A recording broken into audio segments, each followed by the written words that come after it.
And good day once again. Welcome to Cackling Carnarium's EDH Study Hall, featured and hosted by yours truly, known on the internet as Johnny Slivers. And this is we're continuing on. We're in limited edition beta. We've worked our way up to Dwarven Demolition Team, and this is part of my mission to point my eyeballs at every Magic card in the history of the game ever to make sure I didn't miss anything. So here I am on YouTube, taking myself through this journey and inviting you to join along for the fun. And we're going to be talking about this next card right here, Dwarven Demolition Team, pardon me. This is 2 and a red for a 1/1 summon dwarf. This was originally, it was in the original alpha, beta, and unlimited. They stopped printing it after 4th edition and they brought it back temporarily in 8th edition. This was, its ability is tap to destroy target wall, and I think they brought it back as maybe an 8th edition just because, I don't know, they felt bad that it wasn't available in newer sets. But Dwarven Demolition Team's ability, as far as EDH goes, I don't see it as being a really destroying target wall is such a very focused kind of destruction ability, or targeted destruction ability. It doesn't really have a lot of relevance in EDH because unless you're playing against, say, Arcades the strategist, that's not really, it's just not worth it. And especially 3 mana on a 1/1 body, it's very fragile altogether. So usually when you're playing in EDH, walls only fit a very specific kind of strategy base, and ultimately they're not the best use of your resources in order for advancing your board state. Usually they just sit there and they kind of waste your time. So Dwarven Demolition Team, not that strong for EDH, in my opinion. Moving on after them is Dwarven Warriors. Dwarven Warriors saw printings, another one of those cards that kind of made it to 5th edition, and then after that just fell off. 3 and a red for another 1/1. Tap target creature with power 2 or less is unblockable until end of turn. Now this had some relevance. There was you could play little combat tricks with this. Usually it involved some either a goblin deck or something where you could get something in that was a lower power and then you ramp it up with a giant growth or something like that. Again, in EDH, there's lots of other things that do this job way better, so it's not something to get too excited about. And yeah, it just eventually over time was being outperformed by better cards that deserved reprints over this. So that's why we don't see any of it showing up after 5th edition. Next up, after Dwarven Warriors, we have Earthbind. Earthbind never got past revised. It's an enchantment for 1 red. Earthbind deals 2 damage to target creature with flying, which also loses flying ability. So let's go to revised. Yeah, they souped it up with a lot more words. Yeah, we're more word soup here. So basically, it's an enchantment. It does 2 damage to a creature with flying, and then if the creature doesn't die, it stays attached to that creature, and it loses flying so as long as it's there. If another spell or effect later gives a target creature flying ability, Earthbind does not affect this. So if a creature is like a Serra Angel, it doesn't kill the Serra Angel, but the Serra Angel doesn't have flying unless something else comes along, like an equipment or an enchantment that gives it flying. Then it can have flying again, but the baked-in ability of flying is lost as long as Earthbind is attached to it. This card was iffy altogether, and they'll probably never reprint it again, partly because the artwork is suggestive and not something that would go over well in today's times. We're talking about Magic in the 90s, where we're gonna encounter some pieces that are questionable and probably would not pass muster in today's current art direction as far as Magic the Gathering goes. We will get to one, I think, in Legends that is quite disturbing and definitely going to be cause for never reprinting the card as well. But yes, Earthbind artwork did had some controversy around it as the game grew and people looked closer at the art. It was decided that maybe this is not the way they wanted the art direction to go.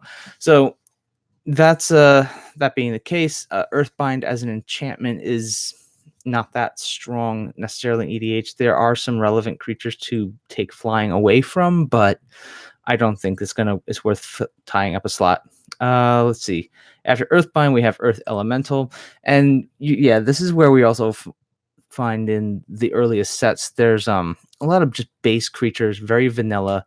This is 3 in a red for Summon Elemental. It's a 4/5, and that's it. It's just a body.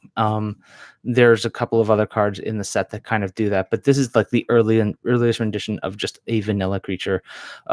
It couldn't be killed by Sarah Angel and Cinder Vampire, so it had some resilience at that in the earliest stages of the game, but it just never had any relevance beyond the core set and beyond the early 90s. It really just lost it didn't have anything going for it. So yeah, it didn't have anything going for it then, and it does not have anything going for it in EDH now, other than the fact that it's probably classified as an elemental and there's this elemental subtype, but even then there's still better things for that.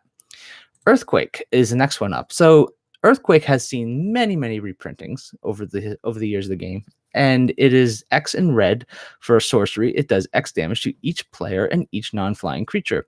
Pretty straightforward. It is a classic board wipe, and for the longest time, it had a good price to it at one point. Long time ago, Earthquake did have a decent price because it hit a lot of relevant creatures, but as the game grew and people were looking for more evasion, flying creatures became far more relevant, and Earthquake slowly lost its strength over time. But still, it's not a bad card. It's definitely worth having in place. If you have red, it's not a bad card to have, just if you need to kind of manage the board state if things have gotten a little out of control. It can be useful. Again, X spells that have more reach are available. That there are better spells. If you have access to an Earthquake and you need it as a filler, that's definitely worth using. But I would probably be cautious about leaning too heavily on this card in EDH. Next up is Elvish Archers. Is 1 and a green for a first strike 2/1 elf. It's a piker-ish type creature with first strike. It's okay.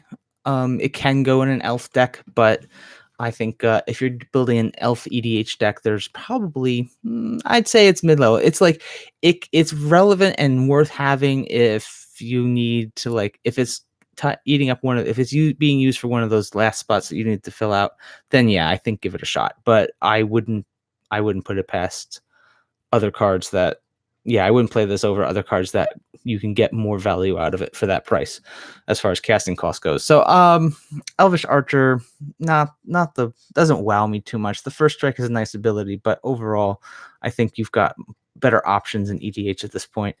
Evil Presence, again, going back into the history of the game, there was swamp walk strategies were a thing. Evil Presence, turning lands into swamps, does have relevance in other strategies, but the target land is now a swamp. The best thing this can do is like cheap land destruction, of assuming your opponent isn't playing black. You can take a land and make it just a generic mana source, which kind of puts a bottleneck on their mana fixing if they're playing multicolor.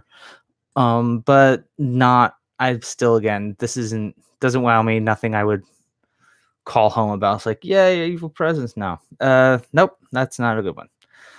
False Orders, on the other hand, this can have some neat applications because you can make a non-profitable block for your opponent. Pardon me.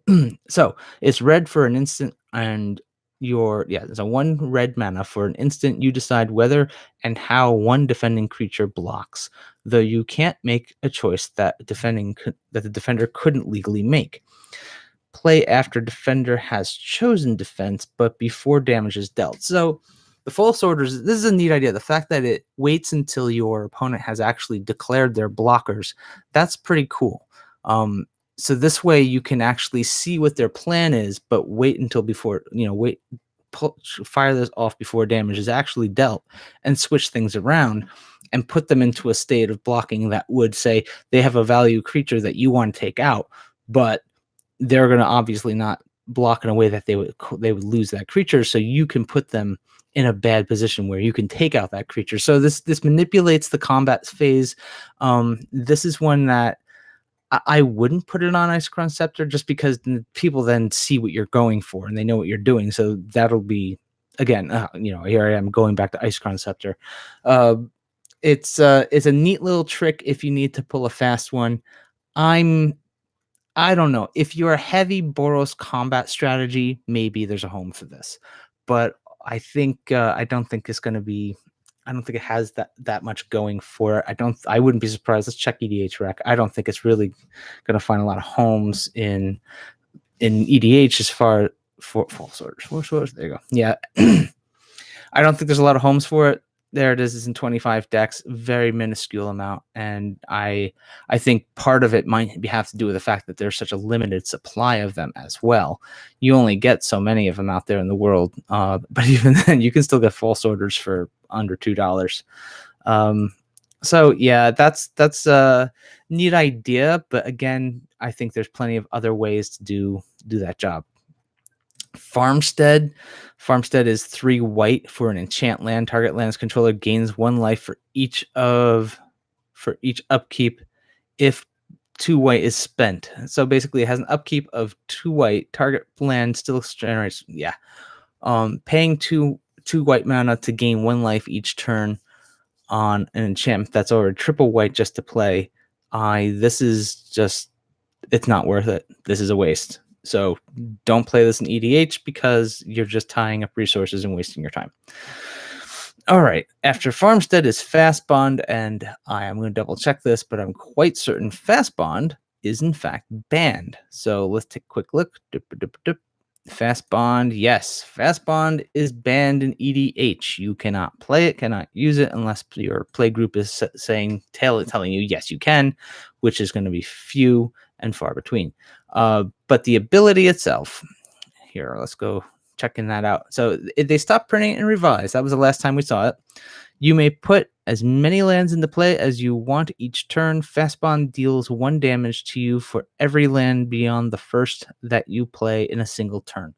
So this was a way to ramp yourself out really fast, and that to be able to go from turn 1 to turn 3, 4, or 5 on the very first turn is quite devastating in EDH. It gives you a huge advantage, and that's clearly the reason why this enchantment, that and the enchantment only costing 1 green, that's why this is a super powerful card. It's a great way to, like, if in Legacy and Vintage, you can kind of like speed your way into the 4th and 5th turns, and that's hyper relevant. But in EDH, it would be busted, and that's why it's banned. So there it is, Fast Bond. No bueno. After Fast Bond, we have Fear. Fear is an enchant creature for 2 black. Target creature cannot be blocked by any creatures other than artifact and black creatures. This is the earliest rendition of what we came to understand as Intimidate. Intimidate was a little different in that it was creatures could only block the creature with Intimidate if the creature blocking it shared a color. This one, on the other hand, the creature has to be an artifact or black, and that would really that does make it a little bit stronger than Intimidate, I think, personally. But it was it's one of those things, like, if you, it's not, I don't know if I tie up a spot for something like this, you can have these kinds of abilities actually built into a lot of creatures at this point. This is back in the days in Magic where Fear was the Fear ability wasn't built into many creatures, so you could kind of move that ability around. But neat idea, but it doesn't really take that well for EDH. Going into the next card, we have Feedback. Feedback is a really cool one. This got printed up until 5th edition, and it is a 2 and a blue for an enchantment. So you're enchanting an opponent's enchantment, basically. During the upkeep of enchanted enchantment's controller, Feedback deals 1 damage to him or her. So yeah, it's kind of like this along with Cursed Land. This is this could have some relevance in EDH. That 1 point of damage per turn might seem minuscule, but there's a lot of incidental life gain. And when we're talking about, there's lots of enchantments that come into play that are relevant in EDH that will, like, let's say Rhystic Studies is easily one of them. People are always playing Rhystic Studies. You're always seeing Aura Shards. You're seeing lots of enchantments that see staple play in EDH. So Feedback is not a bad card, actually. I wouldn't snub my nose at this. You still want to make sure your meta is in line to actually support it. But let's check out Feedback, see what it's doing in EDH. Oh my god, I'm shocked. It's only 6 decks? That's incredible. Like, I would have thought this would have more home, like, more of a place, but I guess, you know, at the end of the day, yes, there are probably better things to do with that mana. For 1 point of damage on a single player, yeah, I get it, I get it. Not that it would be useless in EDH, but I think it's, based on the numbers here, it just doesn't have enough going for it to actually be worthwhile. Altogether, just putting it out there, there are still plenty of valid targets. It's just you run a risk when you're counting on enchantments being in play.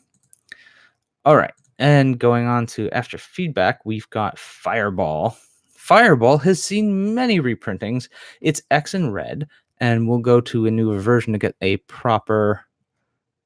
Yeah, let's go here. All right, so Fireball deals X damage divided evenly, rounded down among any number of target creatures and/or players.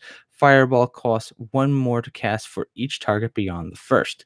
So basically, if you want to take Fireball and do 2 damage to 2 creatures, you have to pay red X of 4, and then you have to pay 1 to split it in half, basically. And then it's just basic. You make sure you get your combat or your damage and math squared away before you actually cast it. You want to know how many creatures you're trying to hit, and it's going to have to be done evenly. So you're going to be basically having to pay even numbers plus 1 for each target.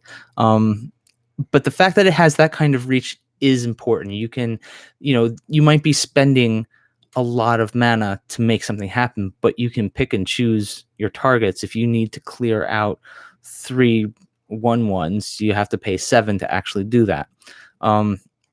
That makes this better than Disintegrate, but just better than Disintegrate. So if you're experimenting with Fireball, you want to try it out, give it a shot. It's very cheap, but I think you're going to find that when it comes to red, there are other X spells that are definitely more worthy of the spot than Fireball. But yeah, it's an old school classic. I like the old art. The old art's pretty cool looking too. All right, after Fireball, we get Firebreathing. Firebreathing is an enchant creature for 1 red. Pay 1, target creature gets +1/+0. So it's pretty straightforward. Dragon Firebreathing ability on. Well, hopefully that's a. All right, a Firebreathing ability that you can just enchant on a creature. There are other cards that do a better job. I think Dragon Mantle is from. I think it was a Dragon's Mantle. I think, yeah, that was something that you had in the Theros block that did the job better and drew you a card. And let's go ahead and let's end it right there. So we're going to wrap up, and that's what we're going to do for now. That's we got to Firebreathing. That's the beta edition. We're slowly working our way through this. Once again, if you like, please click the like button. Please click that like button, subscribe, leave a comment. If you have any questions, hit me up on Twitter at Johnny Slivers. And this is not one of the more flashy episodes, but that's okay. That's the nature of going through this whole process. Hope you enjoyed. Thanks for joining me. Have a great day, and until next time, may your top decks be epic.